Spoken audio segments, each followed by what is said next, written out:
Today's lesson is about the periodic table. Just a quick overview.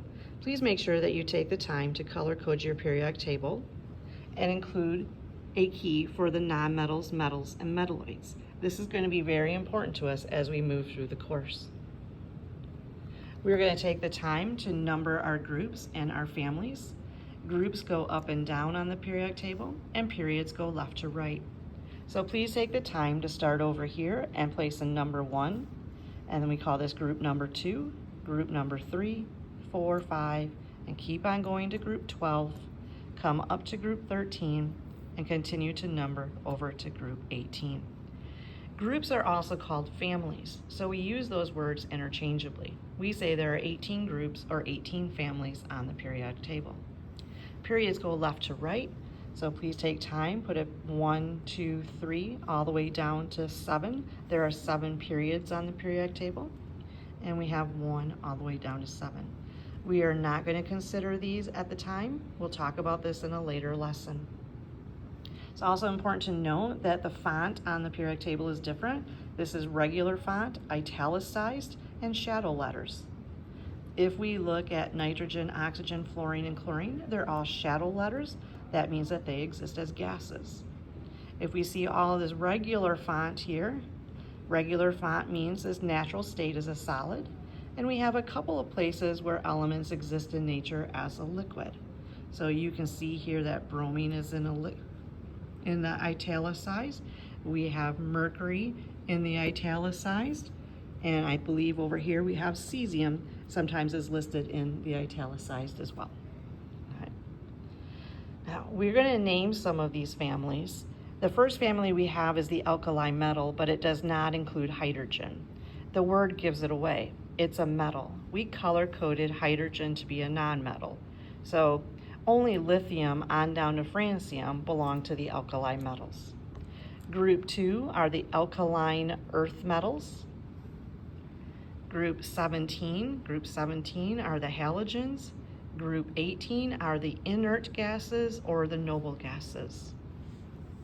We have elements that we just call transition elements. It's all these elements in groups 3 through 12, as well as these outliers down here. The outliers have some specific names though. This first row here is called the lanthanides, and the bottom row is called the actinides. So I'm going to ask some questions today, like let's find carbon. Right? Carbon is element number 6, and because it's element number 6, you can tell me that it is in group number 14, and it's in period 2. If I asked you to find sodium, sodium is in group number 1, it's in period number 3,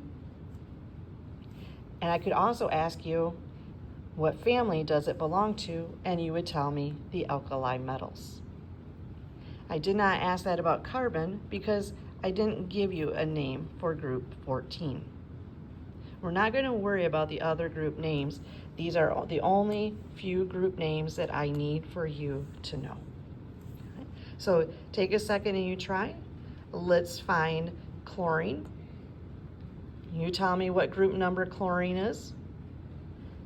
Tell me what period chlorine is. And if chlorine has a family name, what is chlorine's family name? Chlorine is in group 17. It's in period 3, and it's a halogen. I could then ask you are they metals, nonmetals, or metalloids? And what state do they exist? So let's take a look at magnesium. What group number is magnesium in? What period? What is the family name? Is it a metal, nonmetal, or metalloid? And what is its state, solid, liquid, or gas? You would tell me it's in group number 2. It's in period 3. It's an alkaline earth metal. It's color-coded blue, so it's a metal. It's normal font, so it's a solid. So over the next couple of days, I'm going to encourage students to learn the first 20 elements on the periodic table, knowing their symbol, knowing their name, and being able to spell it correctly. So for example, I might ask you, what is the symbol for boron? I would like for you to be able to tell me by memory that boron is B, and if you were to spell boron, it's B-O-R-O-N. If I said the element has the symbol of Li, you would tell me that Li's name is lithium, and you would be able to spell it Lithium. After completing this, I'm going to ask students to do a couple of activities. All right. I'm going to ask you to use the periodic table. The first value that's given is the number of the element on the periodic table, so you could find element number 1. So here's element number 1, element number 1.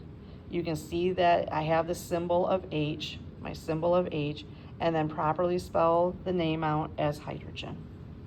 And then you would go to element number 2. I would find element number 2, and I know it's helium, He, and I would come in here and fill in the missing blank, and then proceed through. Now you will notice that the first several are 1 through 20. The 1 through 20 are the elements that I want you to know by memory. I need to be able to assume that if I talk about calcium, you know that I'm talking about Ca. I don't need you to memorize that calcium has the number of 20. You can look that up. But I need to know if I say calcium, you know the symbol is Ca. Okay? Or if I say Ca, you know that I'm talking about calcium. After you do number 20, 26 through 92 here, we start jumping around on the periodic table. So let's find element number 26. Element number 26 is right here. That means we're talking about iron, and iron has the symbol of Fe. So you would put in Fe. Now you say, why do some elements have different symbols than their name? And if on the bottom of your periodic table, there's a little hint as to what's happening. Iron's real name was ferrum, and that's why we give it the symbol of Fe. Lead, which is element number 82, its real name is plumbum, and that is why plumbum has a symbol of Pb. And we see here lead's original name plumbum. We have that for tin, for mercury, and for copper. That might help make sense, except for mercury. That doesn't really make sense a whole lot. But that may help you a little bit understand why some element symbols are slightly different from their names. Then I'm going to ask you to go through and find helium. Give me the symbol. You know helium is He. You color-coded it green. We know that green is a nonmetal, and you would write He, nonmetal.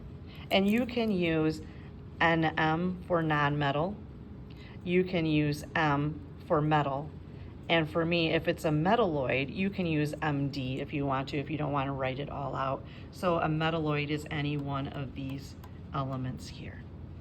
All right. Then we are going to play a little bit of element bingo and catch up on other missing activity work today.